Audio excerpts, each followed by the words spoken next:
Continuamos con el tema número 2, mayorización y balance de comprobación. Hasta este punto, nosotros hemos hecho ya en la contabilidad de la empresa todos los asientos, inclusive los asientos de ajuste. Lo que nos resta en este momento, en este punto, es pasar toda la información que está en el libro diario a través de asientos contables, trasladarlo al libro mayor, a modo no de asientos contables, sino haciendo una separación individual de cada cuenta de las puestas en el diario. Es importante trasladar absolutamente todas las cuentas del diario al mayor. No se puede o no debería pasarse, si existen 100 cuentas utilizadas en el diario, pasar 99, porque eso equivale a que no va a cuadrar las sumas tanto del debe como del haber. No es una cuestión antojadiza, sino es que toda información puesta en el diario tiene que ser totalmente pasada al mayor por principio de partida doble. Bien, por favor, este proceso no es complicado, es una de las cosas más sencillas en contabilidad, sinceramente. Lo difícil acá es el trabajo, es un proceso largo, tedioso, por la cantidad de cuentas que hay que pasar, porque hay que tener mucho cuidado en pasar una cuenta del debe del mayor, del diario al debe del mayor, porque si usted tiene una cuenta que está en el debe del diario, lo pone en su cuenta en el mayor, pero en el haber, tampoco le va a cuadrar. Hay que tener mucho cuidado, que si dice 20.000 en el diario, venga 20.000 al mayor. Si dice 20.000 y usted pone, equivocándose, 200.000, no va a cuadrar. Bien, ese tipo de cuidados que son, digamos, no muy complicados de tener, son los que uno debe procurar tener cuando realiza un proceso de mayorización. Bien, ¿cuándo se realiza el proceso de mayorización? Bien, el proceso de mayorización se realiza cuando usted o cuando la empresa lo establezca como política. Si la empresa lo que necesita es hacer balances mensuales, tendrá que mayorizar mensualmente. Si la empresa lo que necesita es balances semestrales, tendrá que hacerlo 2 veces al año. Si usted o su empresa se conforma con un balance anual, entonces la mayorización se realizará 1 vez al año, cuando el año o cuando el periodo termine. Bien, el proceso de mayorización no tiene pues una fecha definida, pero en la actualidad se manejan software contables donde este proceso pues se realiza automáticamente con los asientos que ya estén dispuestos o realizados en el libro diario. El proceso se realiza automáticamente en esos casos. En el caso de la contabilidad manual, donde todavía hay muchas empresas que continúan con contabilidad manual, van a tener que hacer su mayorización de manera manual. Incluso el hecho de llevar una contabilidad en hojas de cálculo implica también un proceso de mayorización equivalente al manual, ¿no? El formato clásico, tradicional del formato del libro mayor ha sido cambiado. La resolución de superintendencia 286 del 2009, emitido por SUNAT, nos ha cambiado el formato de muchos de los libros contables que hasta ese momento se conocían, y el libro mayor es uno de ellos. También ha sufrido un cambio en su presentación. No es un cambio muy dramático, es más, el cambio producido es positivo, en el sentido de que se hace más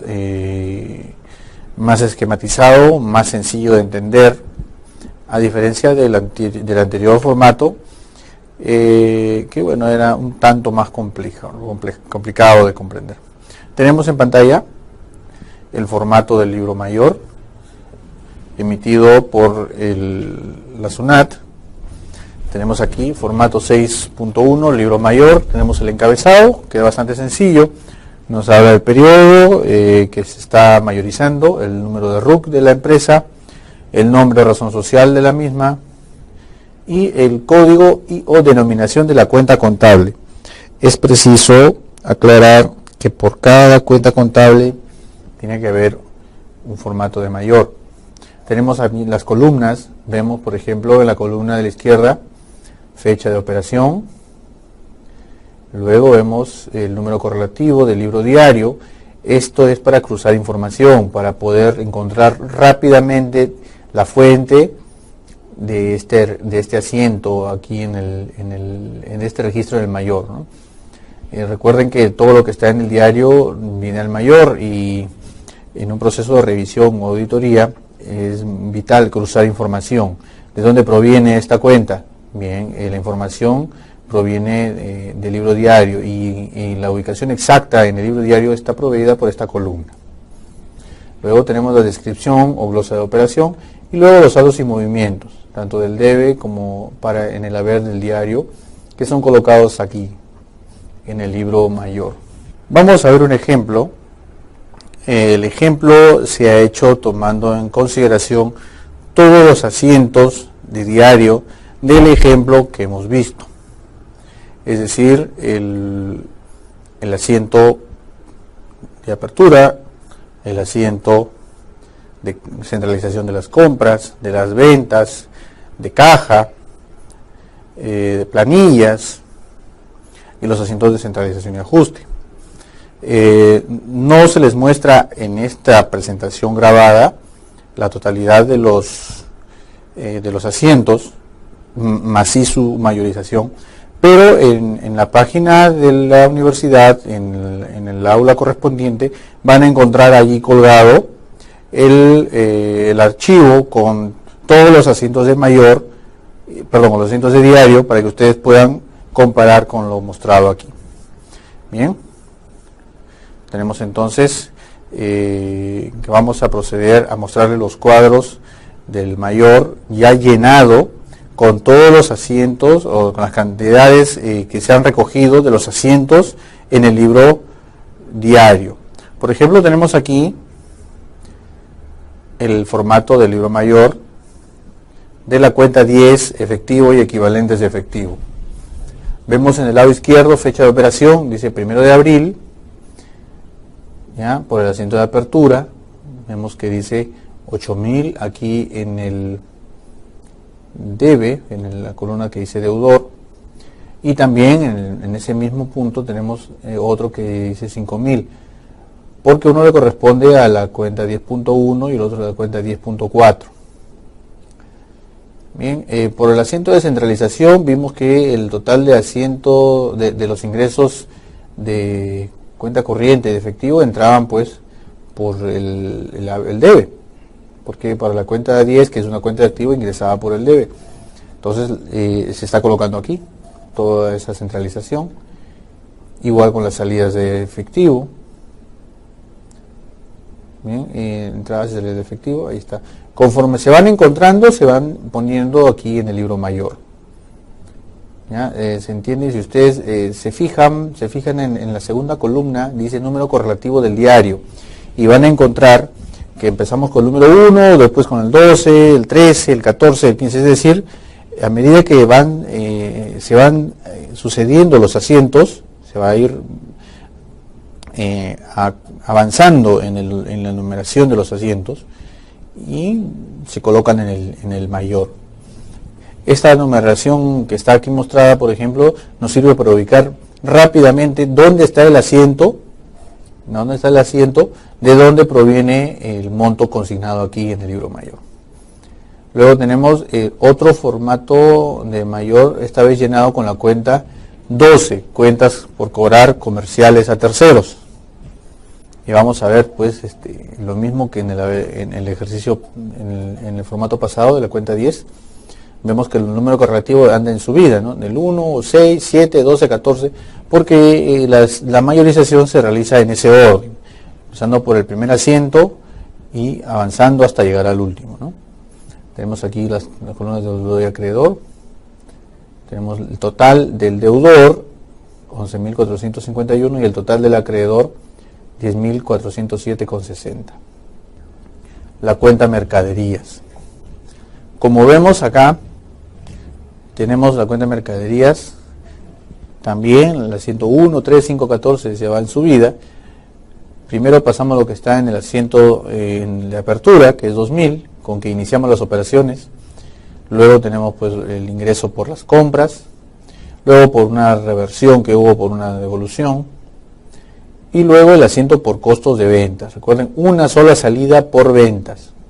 Aquí tenemos dos formatos, la cuenta 33, inmueble, maquinaria y equipo, y la cuenta 39, depreciación y agotamiento, depreciación, amortización y agotamiento acumulados, disculpen. ¿Ya? En ambos estamos mostrando. En el caso de la cuenta 33, solamente tenemos un movimiento que es precisamente en el asiento de apertura. Con 10.000 no hay ningún otro movimiento más, por lo tanto es lo único que aparece en los totales. En la cuenta 39, asimismo, también solamente el caso del asiento por ajuste. Ahí está, por provisión, 166,67, ahí está. Luego tenemos el mayor de la cuenta 40, que ustedes ven es bastante más extenso, debido a que la cuenta 40 pues aparecen numerosos asientos, tanto en compras como ventas, ¿no? Tenemos ahí centralización por el tributo de compras, entre otras. Centralización de planillas, por ejemplo, para todo lo que son los descuentos al trabajador, que hay que pagar, por ejemplo, la SNP o a Salud. Todos ellos con la cuenta 40. Luego tenemos la cuenta 41, donde podemos ver también la mayorización de los asientos hechos por planillas. Acá tenemos el mayor de la cuenta 50, capital, y 60, compras. ¿Bien? Solamente hay un movimiento en la cuenta 50, que es por apertura, no ha variado, y en la cuenta 60 sí ha habido un par de movimientos. La cuenta 61 también tiene aquí un formato con dos movimientos. Ahí está el número correlativo del diario. Continuamos con la cuenta 62, que representan pues a todas los gastos y cargas que la empresa asume por tener personal a su cargo. Luego tenemos el mayor de la cuenta 63, gastos por servicios prestados por terceros. La 68, que es la depreciación. 69, ahí está, mostrando el asiento del costo de ventas. La 70, la 74, la 78 y la cuenta 79. Quiero hacer una precisión aquí. Nosotros hemos hecho en el ejemplo de cuentas por cobrar dudosas, el ejemplo de una provisión por una factura. Eso ha sido simplemente por una cuestión de ejemplo, y eso en todo caso se realiza a fin de año. La centralización que estamos mostrando es mensual, por lo tanto no aparece aquí, solamente aparece la provisión mensual por la depreciación. Quiero dejar aclarado ese asunto. Bien, señores estudiantes, ahora que ya conocemos cómo se hace una mayorización y tenemos la suma de los totales del mayor, lo que nos resta es ahora hablar del balance de comprobación. ¿Qué es el balance de comprobación? El balance de comprobación es una hoja de trabajo que forma parte del proceso contable. En él se van a registrar todas las cuentas obtenidas en el mayor a través de la mayorización. Y a raíz de colocar ahí esas cuentas, vamos a tener que tratarlas, esquematizarlas, procesarlas, a fin de obtener los estados financieros a partir de allí. Bien, para definir las cosas, vemos que el balance de comprobación están llenados ya por los datos obtenidos de las cuentas del libro mayor, que a su vez provienen del libro diario, que a su vez provienen de los registros comerciales, registros auxiliares como caja, compras, ventas, planillas, etcétera, que a su vez provienen de las transacciones comerciales que la empresa realiza. Bien, entonces la idea es trasladar toda esta información de manera completa, sin omitir ninguna, de fase en fase hasta llegar al balance de comprobación, porque de aquí vamos a obtener los estados financieros. y un estado financiero obtenido con todas las transacciones comerciales debidamente registradas, es un estado financiero que va a ser más objetivo, que nos va a proporcionar una imagen más real de la situación de la empresa que algún estado financiero realizado por contabilidades que no contengan la totalidad de las transacciones comerciales en sus libros. Bien, ¿por qué se llama balance de comprobación? Porque en este balance, en este cuadro, en primer lugar vamos a comprobar si es que las sumas del mayor cuadran, es decir, si las sumas de todos los debes, del total de los debes del libro mayor, son iguales a las sumas de sus haberes. Si nosotros vamos a sumar el total de la cuenta 10, de la cuenta 12, de la cuenta 20, así hasta llegar a la 94, versus los haberes de la cuenta 10, 12, 14, 20, etcétera, hasta llegar a 94 también, vamos a compararlos y comprobar que sean iguales. Si nosotros comprobamos que están iguales, eso es una buena señal, porque significa que se ha por lo menos sumado correctamente.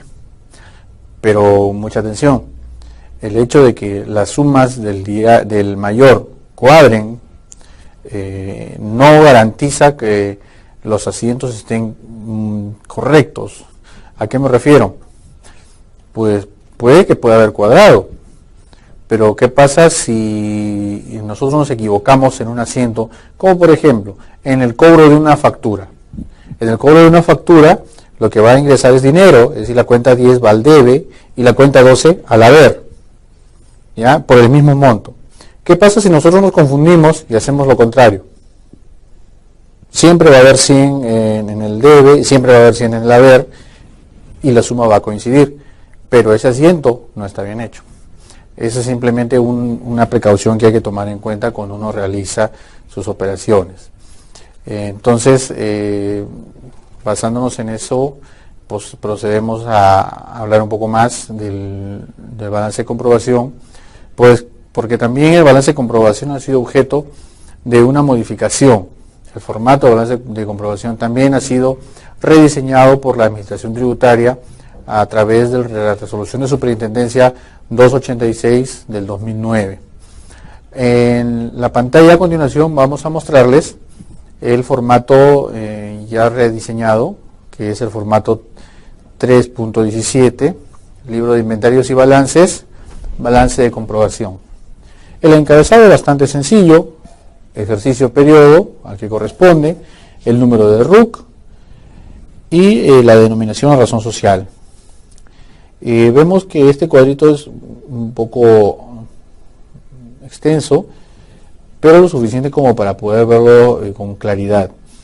En la primera tenemos que poner el código de denominación de las cuentas que tengamos registradas en el libro mayor. Así sea solo una, todas deben venir aquí. Y los saldos iniciales van en la columna que sigue, los saldos iniciales. Tanto en el deudor, en la columna del deudor, como en la columna del acreedor. Bien, seguimos con los movimientos. Y la idea es llegar a través de estas columnas a los saldos finales del balance general. Si ustedes se ubican en este conjunto de columnas, acá hay dos columnas, que dice saldos finales del balance general.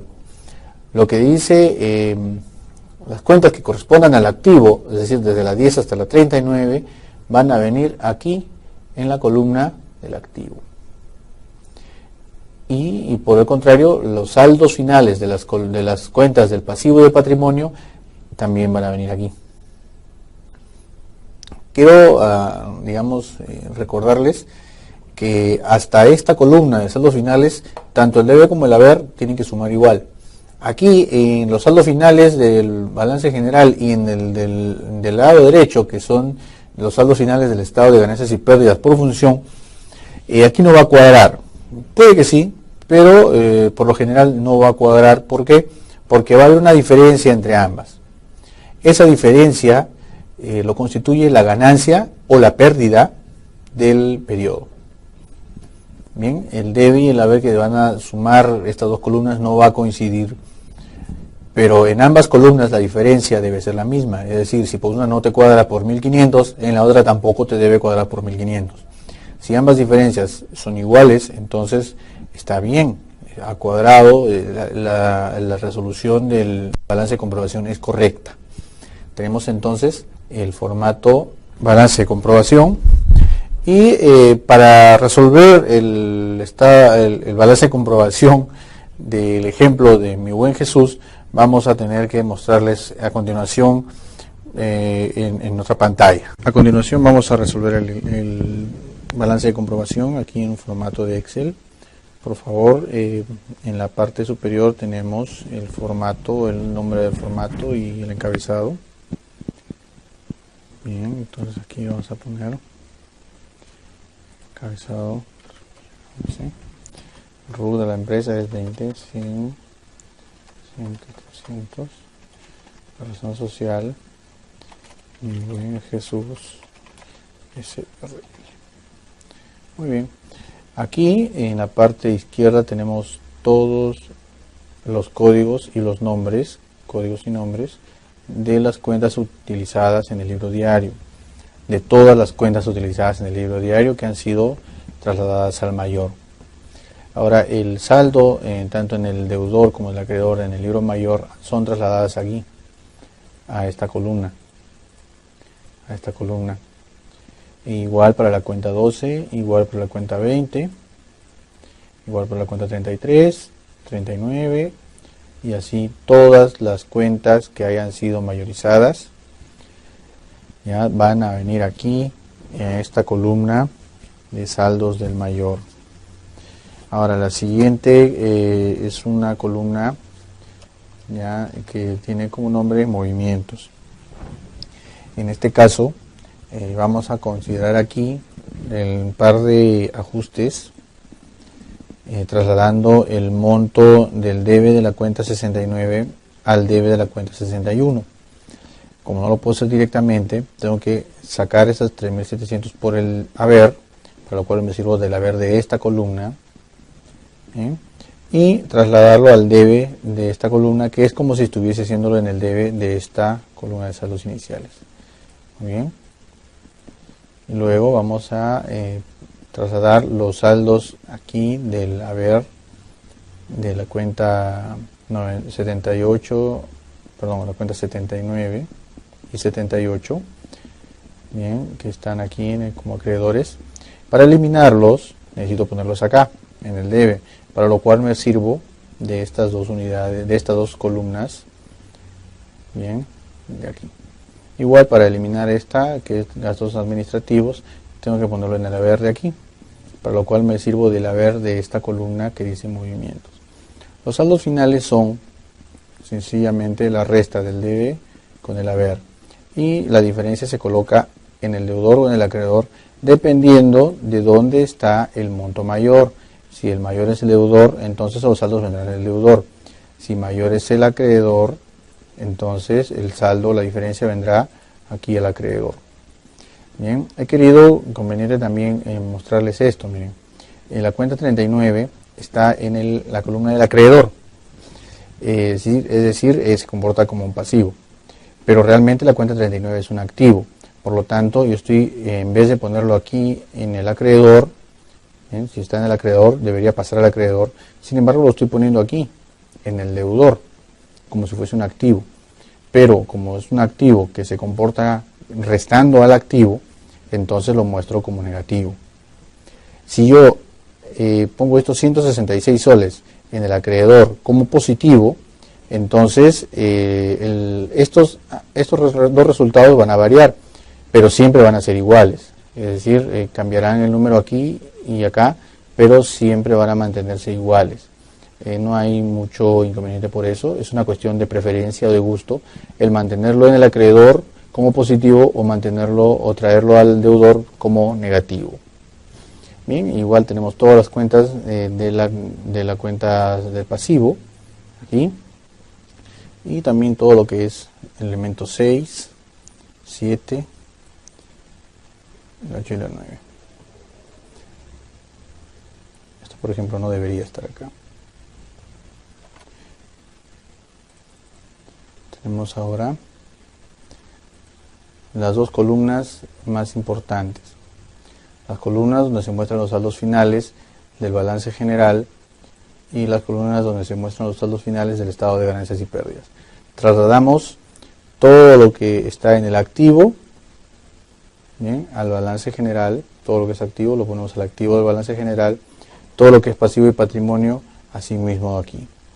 Y vamos a ver que las sumas no coinciden. No coinciden porque el deudor, es decir, todo lo que es el activo, y tiene más que el pasivo y el patrimonio. Esa diferencia lo constituye la ganancia. Está constituida por la ganancia.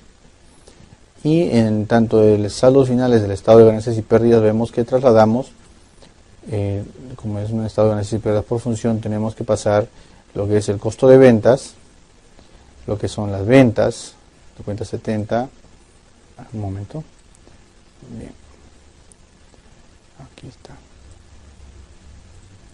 bien, tenemos aquí, lo que es el costo de ventas, lo que son los descuentos y lo que son los gastos administrativos para la columna de pérdidas. Y para la columna de ganancias trasladamos lo que es la cuenta 70. No tenemos otra cuenta donde nos muestre otro tipo de ingresos, o si tenemos por ahí alguna cuenta que incremente las ventas, no es así. Ni siquiera tenemos otros ingresos extraordinarios, como por ejemplo, ¿verdad? Entonces la suma de estas dos vemos que tampoco coincide, pero sin embargo hay más ganancias que pérdidas y eso ocasiona una diferencia, y la diferencia, si usted la compara con la diferencia obtenida también en el balance general, vamos a darnos cuenta que son iguales, son 1340,85. Lo que se hace a continuación sencillamente es sumar ambas columnas, ya considerando las diferencias aquí, para igualarlas. Esta está igual con esta y esta con esta. Bien, como hemos visto que nos ha cuadrado aquí las diferencias en ambas columnas, tanto de balance como de estado de ganancias y pérdidas, son iguales, coinciden. Por lo tanto, entonces tenemos claro que el balance de comprobación ha sido correctamente realizado. Bien, señores estudiantes, ahora ya hemos visto cómo se realiza un balance de comprobación. Hemos visto que las cantidades han cuadrado. Y si tuviera alguna inquietud, duda, sugerencia, por favor sírvase contactar a mi persona a través de la página web para poder resolver todas sus inquietudes. Muy bien, hasta aquí con el tema número 2. Proseguimos luego. Muchas gracias.